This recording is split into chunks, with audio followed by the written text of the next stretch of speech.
In this picture, I have the state of Maryland where he was born. Being born in Maryland was important as it was one of the more northern slave states, meaning the slaves got treated better as well as being closer to the freedom line.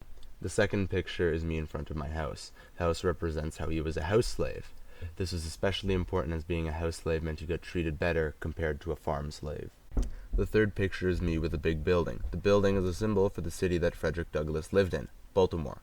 Living in the city was crucial to him as it meant he had less physically demanding labor and always had a roof to live under.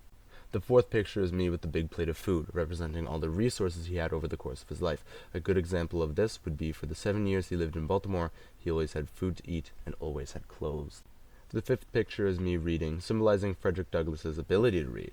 He was taught by his mistress in Baltimore, but was soon forbade from doing such when his master found out.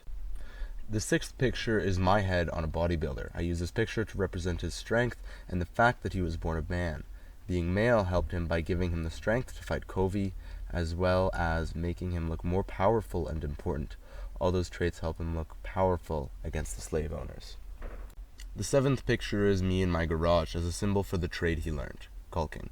He could use this skill to hire his time and make some money for himself. This newfound freedom from his slave master only encouraged his desire to escape.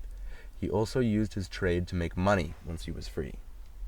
The eighth picture is of someone handing me things, representing the northern free states who were ready to help escaped slaves. Without the slavery abolitionists in the north helping escaped slaves, none of Frederick Douglass's story would have been possible. They play a big part in the end.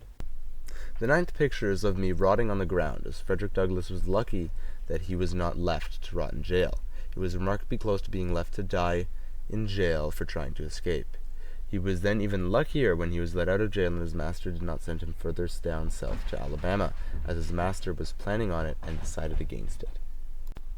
The 10th and final picture is a little silly, as it is of me being sneaky, but it is especially important as it shows what Frederick Douglass did when he finally did escape. He was so lucky that he did not get caught when he finally escaped, as if he did, there's a large chance he would have either been killed or sent to a plantation down south to be killed.